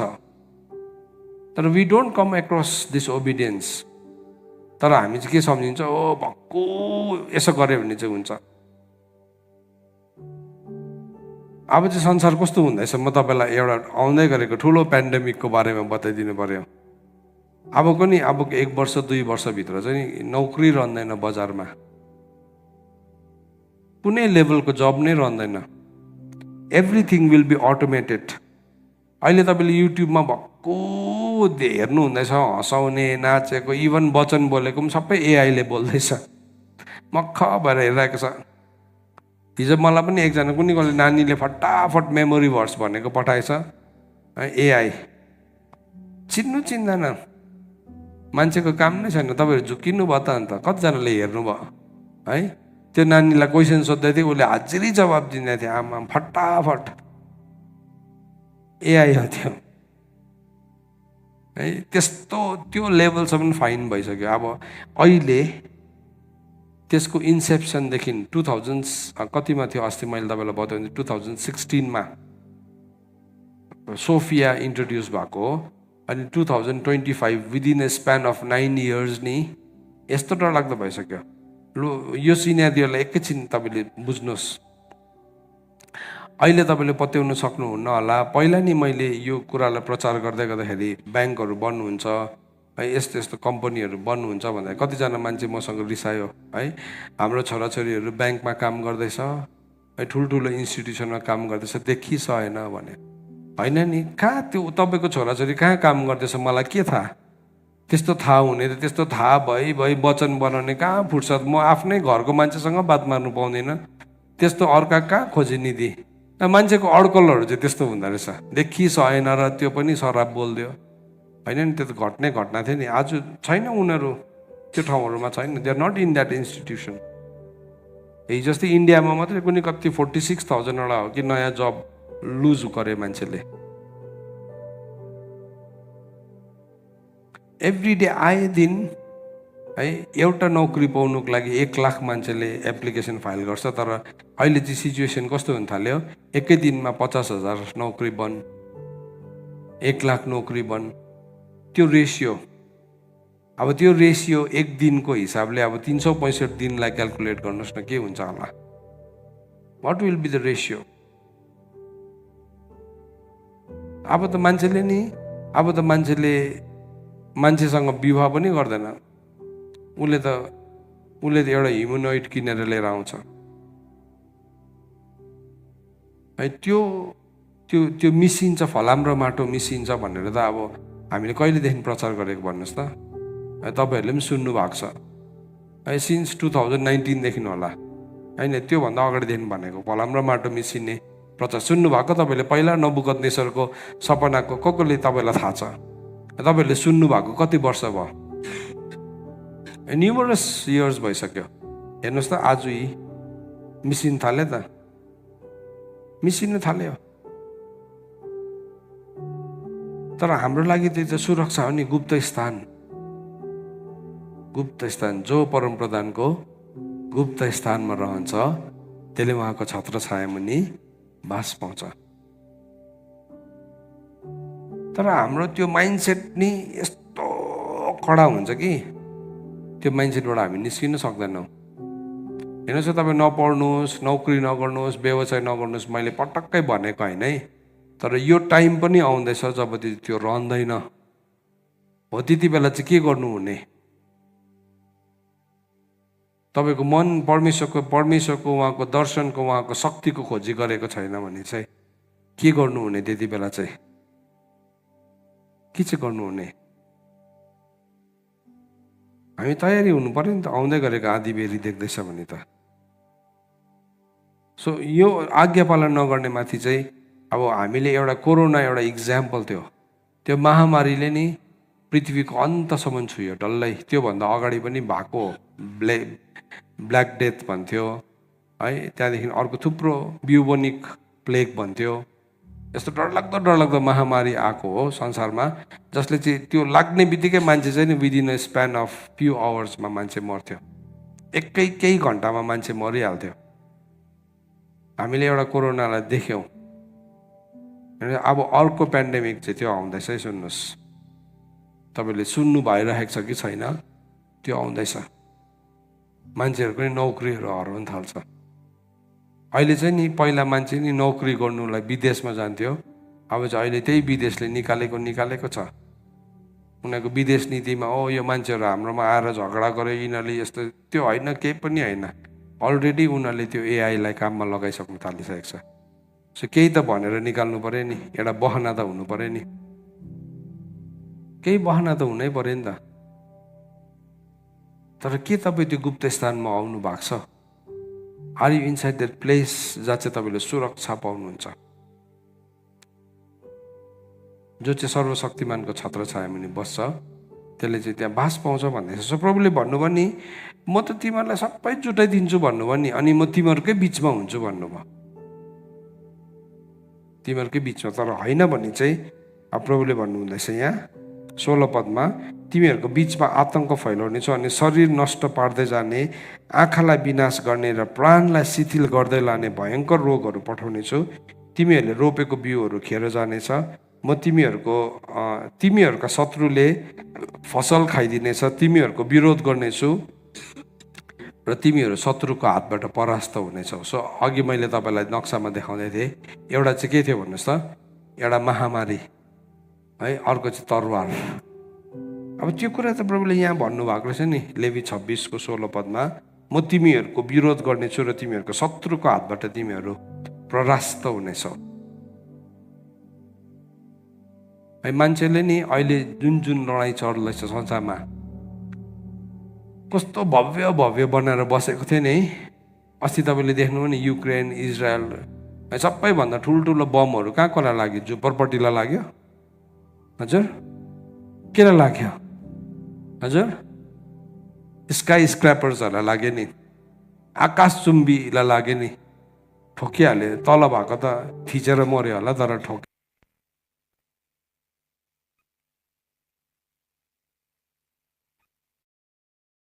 भनेको होइन फेरि। तर हाम्रो मन चाहिँ त्यस्तो कुरामा अड्किनु हुँदैन। हाम्रो मन चाहिँ प्रभुमै अडिरहनुपर्छ। यो सबै कुरा आज जो तपाईँको वरिपरि छ नि, त्यसलाई हेरेर भन्नुपर्छ हामीले, तिमीसँग चाहिँ केही छैन है मेरो। म चाहिँ प्र्याक्टिस गर्छु त्यो कुरालाई। मेरो लाइफमा नि लोभ पस्नु नदिनलाई चाहिँ नि, जे कुरासँग लोभ लाग्न सक्छ नि त्यसलाई म भनिरहन्छु, I have nothing to do with you. विश्वास चाहिँ सुनाइबाट आउँछ भनेको छ नि त, भन्नुपर्छ। आज नि फर्केर हेरेर सबै कुरालाई भन्नुहोस् केही पनि छैन तिमीसँग, तर अब त्यसको मतलब फुटाइदिनुहोस्, बेचिदिनुहोस्, लापरवाही गर्नुहोस्, छर्नुहोस् भनेको होइन फेरि। तर मन अड्यो भने चाहिँ नि यस्तो डरलाग्दो हुन्छ कि प्रभुको सेवा तपाईँको मूर्ति हो। तपाईँले भन्छ मेरो हबी हो, मेरो इन्ट्रेस्ट हो, होइन, मूर्ति हो। मूर्ति अघि फर्स्टमै प्रभुले भन्नुभएको थियो, तिमीले कुनै किसिमको मूर्ति नबनाउनु, अफ एनी काइन्ड, कुनै किसिमको मूर्ति बनाउनु हुँदैन हामीले। सो के भन्दैछ हेर्नुहोस् है, त्यहाँदेखि भन्दैछ, तिमीहरूलाई हेला गर्नेहरूले तिमीहरूमाथि प्रभुत्व गर्नेछन् र कसैले देखेन भने पनि तिमीहरू भाग्छौ। भाग्दै भाग्दै भाग्दै जीवन जिउनुपर्छ। किन भन्नुहोस् त, परमेश्वरको आज्ञा पालन नगर्दाखेरि नि। त्यहाँदेखि भन्दैछ, तिमीहरूले अझै पनि टेरेनौ भने तिमीहरूको पापको 7 गुणा बढी सजाय म दिनेछु। महासङ्कटको समय कति वर्षको छ हजुर? सुरुमा पनि 7 थियो, अन्तमा पनि कति रहेछ? 7।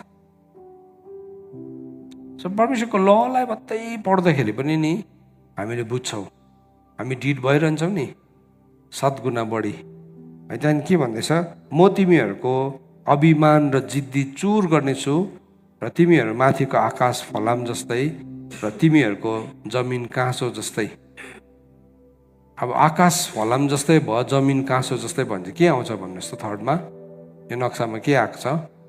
अनिकाल। यो जजमेन्टलाई हेर्नुहोस् न। अब यसरी घोडा त भनेन नि, तर तपाईँले देख्नुहुँदैछ नि, महामारी पनि देख्नुभयो, युद्ध पनि देख्नुभयो।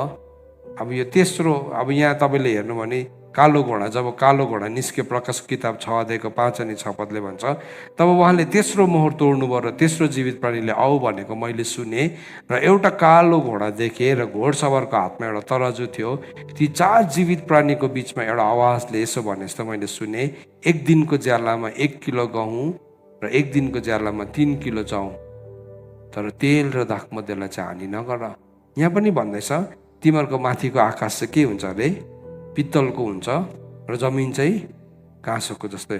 बुक अफ रेभुलेसनको ल्याङ्ग्वेजमा बात मार्नु भएन, तर कुरा चाहिँ त्यही थियो, एउटा नै थियो। It was the same thing, एउटै मेसेज थियो, तर ल्याङ्ग्वेज डिफ्रेन्ट। तपाईँ चाइनिज मान्छेसँग बात मार्नु पऱ्यो भने नेपालीमा हुँदैन नि त है। हाम्रो मान्छेहरू चाहिँ कस्तो छ, इङ्ग्लिसमा तपाईँले सब्जीवालालाई नि, सब्जीवाला र एउटा इङ्ग्लिस मान्छे, तरकारी बेच्ने मान्छे र इङ्ग्लिस मान्छे नि बात मार्दै गरेको सुन्नु भने नि उसले what is the price of this भन्छ, त्यति बेला चाहिँ उसले नेपालीमा भन्छ, बुझ्नु त अलिअलि बुझिरहेको तर फड्काउने शक्ति चाहिँ हुँदैन, 100 रुपियाँ भन्छ। त्यहाँदेखि यसको दाम कति हो भने चाहिँ 100 रुपिस भन्छ त्यति बेला चाहिँ।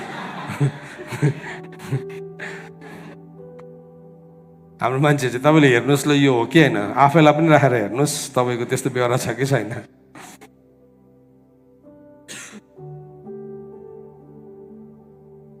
तर परमेश्वर चाहिँ नि मान्छेसँग बुझ्ने ल्याङ्ग्वेजमा बोल्नुहुन्छ जहिले पनि। हिज ल्याङ्ग्वेज इज, हामी जे भाषा बुझ्छौँ नि प्रभु त्यही भाषामा। सो त्यो समयको मान्छेले यसरी बुझ्दै थियो नि, उसले घोडा भन्दा बुझेन नि।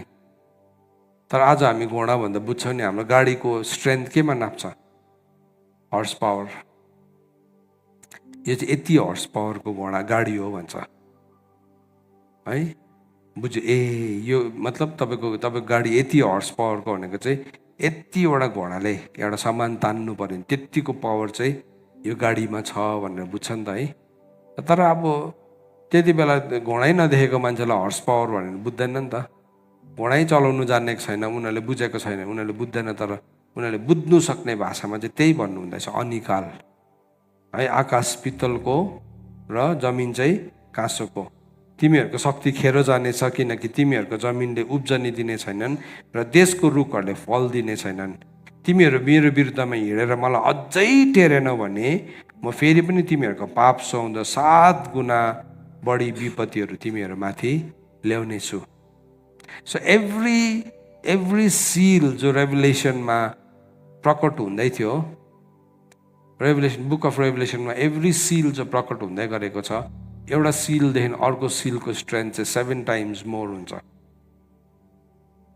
सो प्रभुले भन्नुभयो अब त्यसको बिचमा के भन्नुहुँदैछ, तिमीहरू मेरो विरुद्ध मानेन भने चाहिँ म तिमीहरूको बिचमा जङ्गली जनावरहरू पठाइदिनेछु जसले तिमीहरूको नानीहरूलाई खाइदिनेछन् र तिमीहरूको गाई बस्तुहरूलाई नाश गर्नेछन्।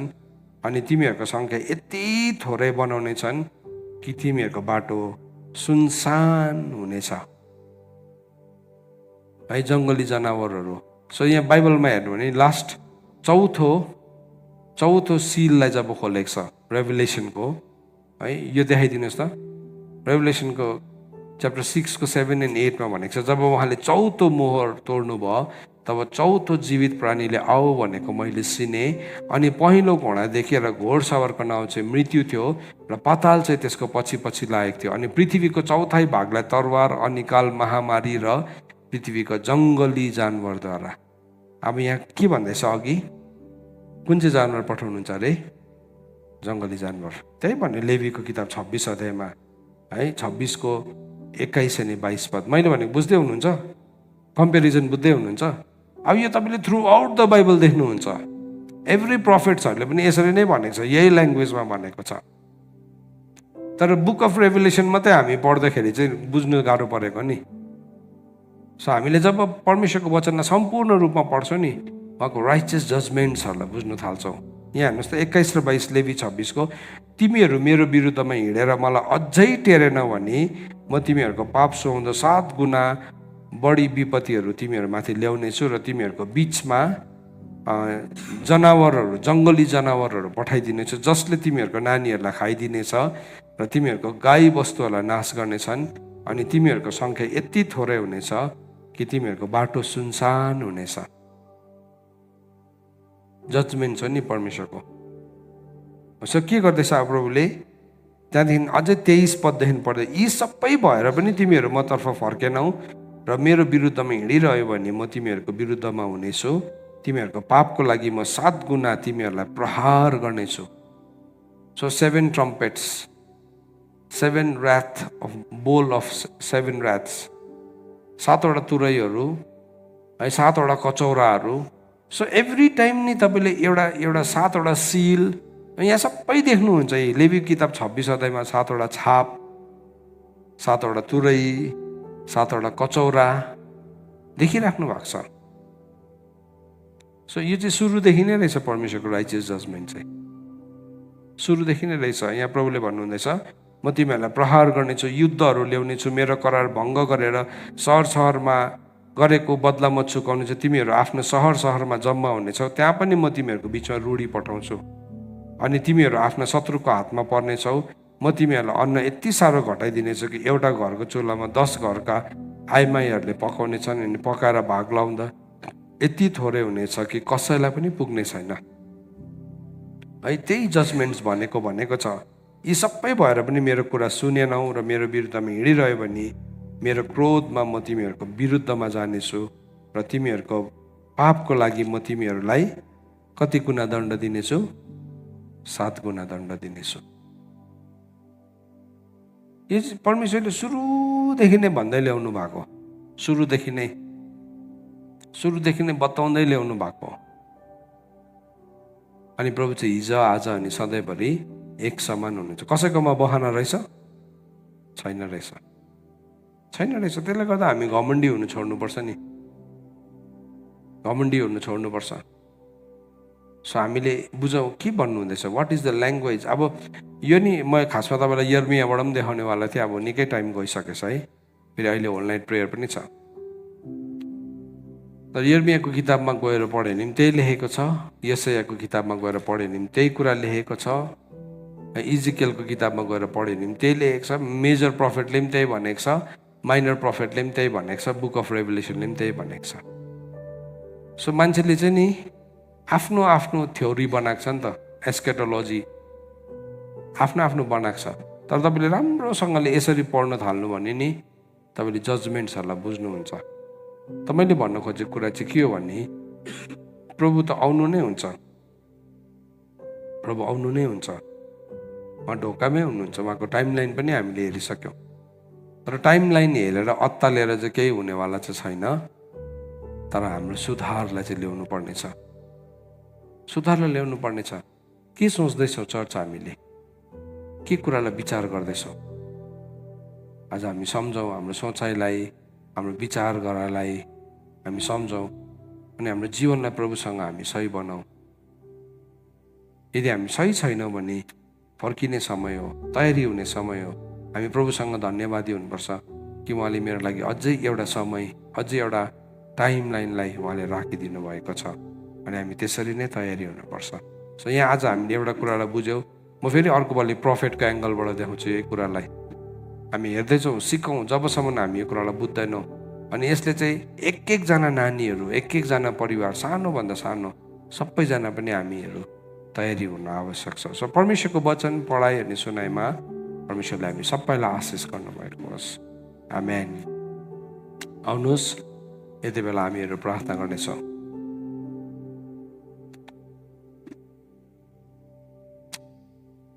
प्रभु, हामी तपाईँको अगाडि आउँछौँ, धन्यवाद दिन्छौँ प्रभु तपाईँको अनुग्रहको लागि, तपाईँको सत्यताको लागि। प्रभु धन्यवाद, तपाईँ कस्तो भलो परमेश्वर हुनुहुन्छ। प्रभु तपाईँले सृष्टिको सुरुदेखि नै सबै कुराहरू हामीलाई प्रत्यक्ष देखाइदिनु भएको छ।